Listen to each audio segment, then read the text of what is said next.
The air over Kharkiv was cold and sharp, reeking of diesel and iron. On the horizon, 300 Russian tanks clawed through the frozen earth, an armored tide advancing toward the city's throat. Their engines thundered like a single monstrous heartbeat.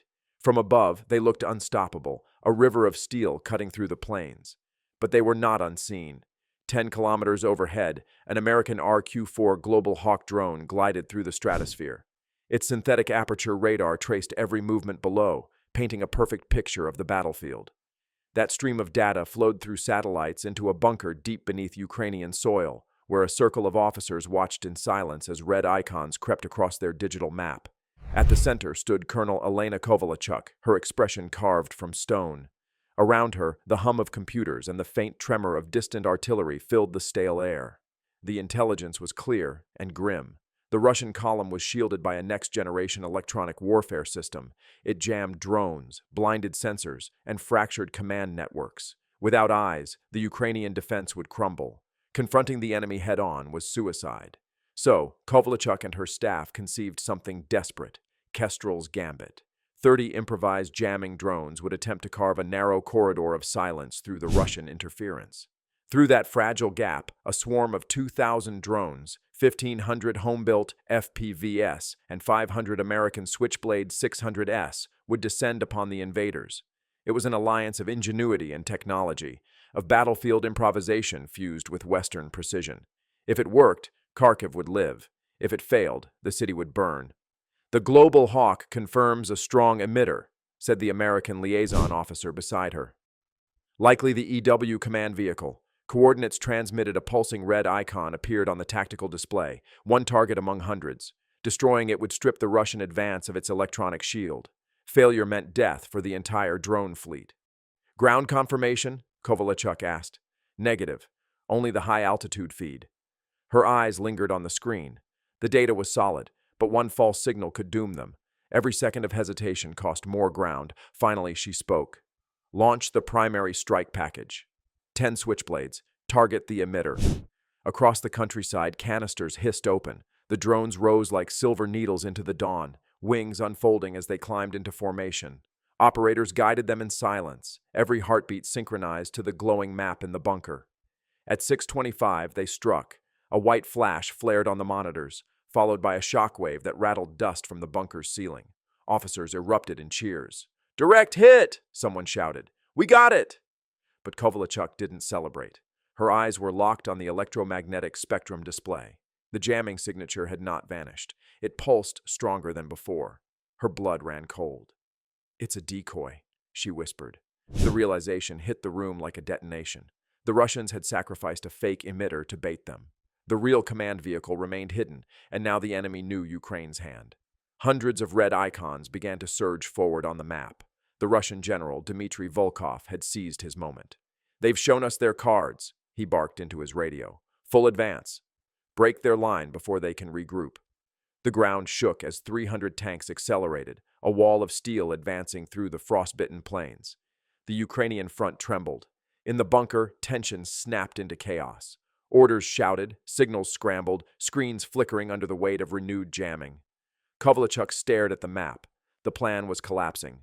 Then, through the static, a voice cut through on a secure channel, calm, low, and unmistakably human. "Do you copy?" Kovalchuk grabbed the receiver.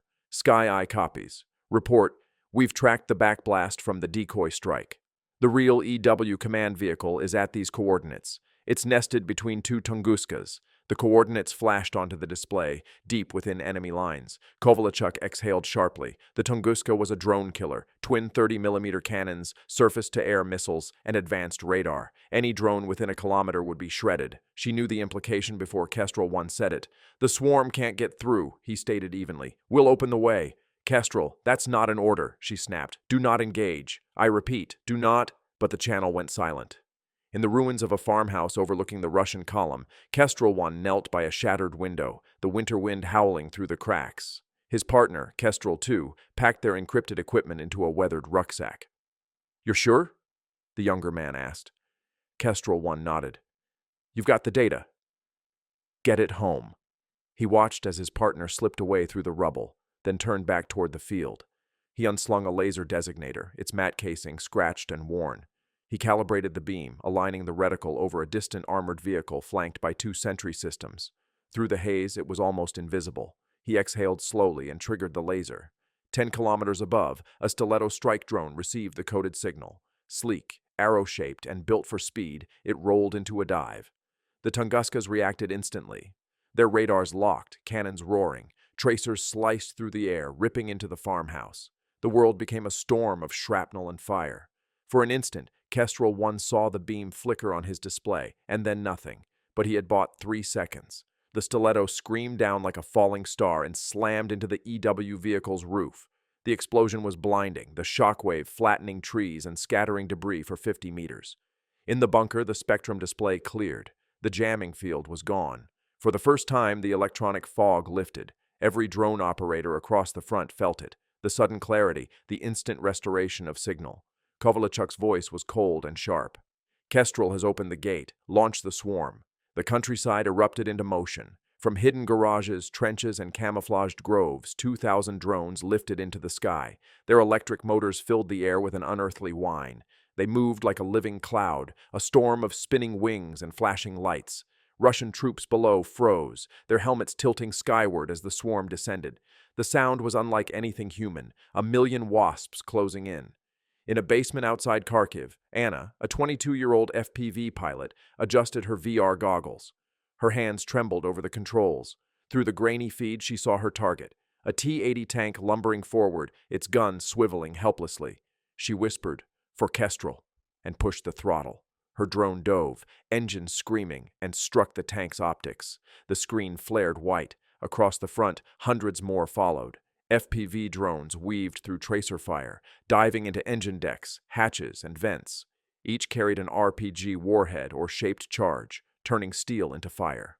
Tanks erupted one by one, plumes of black smoke rising over the fields. The Switchblades arrived moments later, autonomous, deliberate, surgical. They hunted the largest threats, commanders' vehicles, and artillery platforms.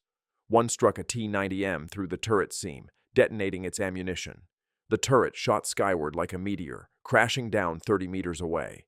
In 15 minutes, the Russian spearhead disintegrated. Radio nets filled with screams and static. Some tank commanders fired wildly into the air. Others abandoned vehicles, running blind through smoke and debris. The battlefield became a graveyard of twisted armor, engines burning, ammunition cooking off in rhythmic bursts. Kovalchuk stood in silence, watching it unfold. Around her, the staff said nothing. The swarm had done what no brigade could, obliterated an armored division in minutes. When the last explosion faded, the display filled with gray. The red icons were gone.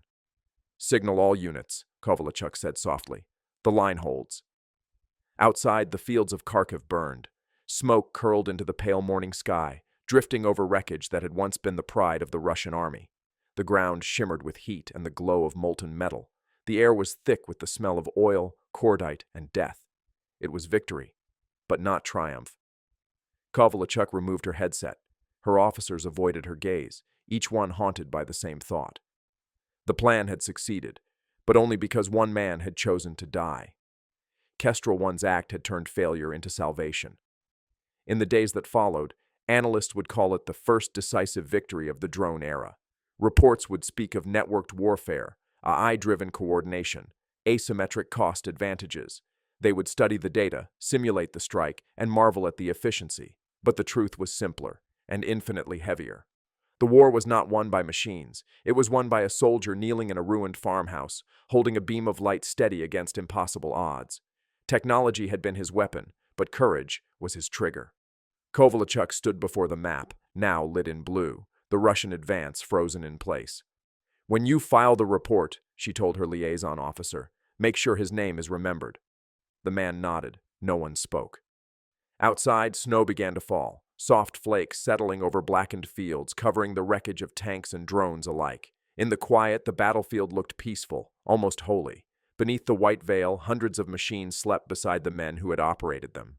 Somewhere among them, in the ashes of a farmhouse, lay the soldier who had made all the difference. And above it all, the global hawk continued its silent orbit, watching the world below, a witness to the moment when steel met spirit, and spirit prevailed. Kestrel's Gambit would be studied for decades as a triumph of innovation. But for those who were there, it was something else entirely. proof that even in an age of machines, the fate of nations still turns on the courage of a single human being.